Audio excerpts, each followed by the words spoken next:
Frères et sœurs dans le Christ, bonsoir et bonjour, de partout là où vous nous suivez. C'est le frère Adolphe Kalinga. Je suis venu partager avec vous sur un thème que le Seigneur m'a mis à cœur que nous puissions parler ensemble. Le thème est tiré de Matthieu 24, 37 à 47. Matthieu 24, 37 à 47, nous lisons. La venue du Fils de l'homme rappellera le temps de Noé. Quelques jours encore avant les déluges, les gens mangeaient, ils buvaient, hommes et femmes se mariaient jusqu'au jour où Noé entra dans l'arche. Ils n'ont rien su jusqu'à ce que vienne le déluge. Il les a tous emportés, ça sera pareil pour la venue du Fils de l'homme. Alors, de deux hommes dans un même champ, l'un sera pris, l'autre laissé. De deux femmes qui tournent le meule côte à côte, l'une sera prise, l'autre laissée. Veillez donc car vous ne savez pas à quelle heure vient votre Seigneur. Pensez-y, si le maître de la maison savait à quelle heure de la nuit viendra le voleur, il resterait éveillé et ne laissera pas percer son mur. Soyez donc prêts, vous aussi, car le Fils de l'homme vient alors que vous ne savez pas. Imaginez un serviteur digne de confiance et capable. Son Seigneur lui a donné la responsabilité de gens, de sa maison, et c'est lui qui leur donne la nourriture en temps voulu. Heureux ces serviteurs si son Seigneur rentre, le trouve occupé à faire ce qu'il doit. En vérité, je vous le dis, il lui confiera tout ce qui lui appartient. Voilà un peu le texte que je viens de lire. Le thème qui va nous accompagner pendant ce temps est intitulé « Tenez-vous donc en éveil ». Tenez-vous donc en éveil. Mon frère et ma soeur, tu dois te tenir en éveil. Tu dois être éveillé parce que le temps est en train de s'approcher. Le temps est tellement proche, tu dois rester éveillé afin de ne pas rater les bons moments que le Seigneur attend pour nous. Dans ces grands thèmes, tenez-vous donc en éveil. Je ne veux pas le développer tout en entier directement. Je vais commencer à prendre deux parties. Aujourd'hui, je vais prendre sur un seul point. Je vais prendre un seul point. Le point que je vais prendre, c'est que Jésus-Christ revient bientôt. Jésus revient bientôt. Nous allons lire en Apocalypse 22, 12 à 16. Apocalypse 22, 12 à 16. Apocalypse 22, 12 à 16. Très vite, je serai là. Et j'amène avec moi la récompense. Je rendrai à chacun selon ses œuvres.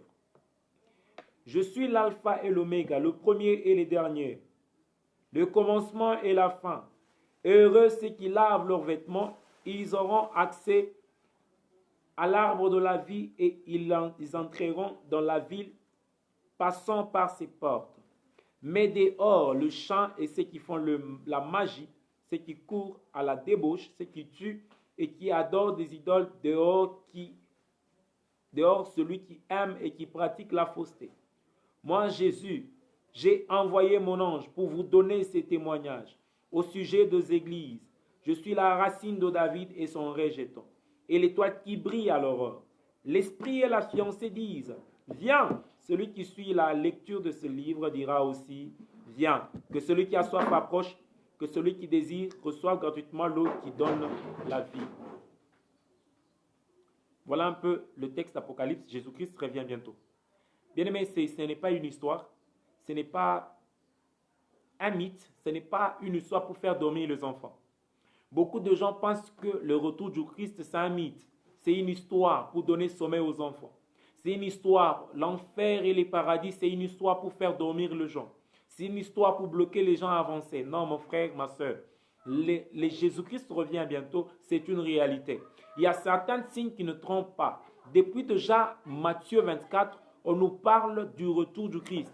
On nous dit de ce qui va se passer dans ce temps-là. Mais beaucoup de gens préfèrent ignorer le retour du Christ en train de se contenter de leur vie actuelle. C'est pourquoi en ce temps, Jésus vient rappeler à chacun de nous que son retour est proche, qu'il est en train de rentrer et que chacun de nous doit se tenir à une place pour que quand Dieu va rentrer, quand le Christ va rentrer, qu'il puisse te prendre et t'amener dans ces lieux-là où il y a la gloire en permanence. Mais ce qui est drôle est que dans notre génération, nous avons préféré boucher nos oreilles. C'est là où il dit même, Ils ont des oreilles, mais ils n'entendent pas. Ils ont des yeux, mais ils ne voient pas. Combien de gens continuent à faire le mal sous prétexte de se faire plaisir? Parce qu'ils ne comprennent pas que le retour du Christ est tellement proche. Je suis en train tellement de rentrer, mais beaucoup préfèrent mettre leur vie au plaisir qu'à cette gloire qui est en train de les attendre. Bien-aimés dans le Seigneur, la fin du temps est réelle. Et Jésus revient bientôt. Jésus ne vient pas d'abord pour juger. Jésus ne vient pas d'abord pour condamner. Mais Jésus vient d'abord prendre ce sien. Il vient prendre. C'est pourquoi en Matthieu 24, dans le 37 au 47e verset, il nous dit qu'il viendra, ils seront deux au lit, deux au champ, en train de travailler à deux. Mais l'un sera pris et l'autre va rester. C'est-à-dire le premier enlèvement va se faire réellement. Et si tu n'es pas connecté à Christ, tu ne mènes pas ta vie selon que tu as conscience que Jésus revient bientôt, ça sera dommage pour toi, ma soeur, ça sera dommage pour toi, mon frère. Il est temps que tu te prépares, il est temps que tu arranges ta vie, car nul ne sait l'heure, nul ne sait le moment. Et moi-même qui vous prêche, je ne sais même pas le moment, je ne sais même pas l'heure, mais il dit seulement, quand vous verrez ce signe, vous comprendrez que le Fils de l'homme est proche. C'est pourquoi je ne parle pas de signe. Dans mon autre vidéo, je vous dirai le signe que le Christ va donner. Et avec vous, nous allons commencer à vérifier ce signe. Vous allez comprendre que les signes sont déjà là. Le signe du retour du Christ sont déjà manifestes. Et quiconque ignore ces signes, ignore presque sa vie. Quiconque ignore ces signes, ignore totalement qu'il peut vivre heureux toute une vie encore qui attend. Mon frère, ne vis pas pour l'aujourd'hui. L'aujourd'hui, c'est l'aujourd'hui. Mais demain, ça sera autre chose. C'est pourquoi le Christ nous demande ce soir. Il nous vient t'avertir. Il a envoyé ses anges. Il a envoyé tout le monde pour te dire qu'il revient bientôt. Ne faites pas comme le pauvre Lazare. Ne faites pas comme le pauvre Lazare et le riche.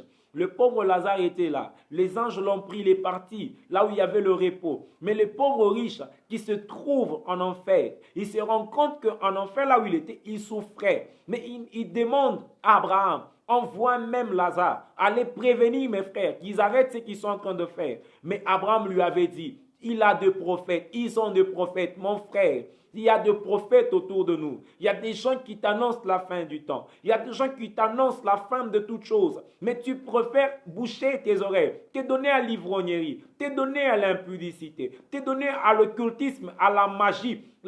Les livres d'Apocalypse que nous allons éclairer, ça sera mis dehors. Tous ces gens-là seront mis dehors. C'est pourquoi je te parle en ce temps au nom de Jésus. De faire attention. Le Christ revient bientôt, tu dois être sous tes gardes. Donc, c'est le frère Adolphe, que Dieu vous bénisse. La suite vient avec le temps chaque jour, sous les statuts. La suite va commencer à suivre. Que Dieu vous bénisse abondamment. Restez ferme. Jésus revient bientôt. Et quand Jésus sera là, il prendra ses siens. Et le reste, ça sera la joie ou le pleur. À toi de prendre position, car ta vie en dépend. Que Dieu vous bénisse. Ciao. À plus tard.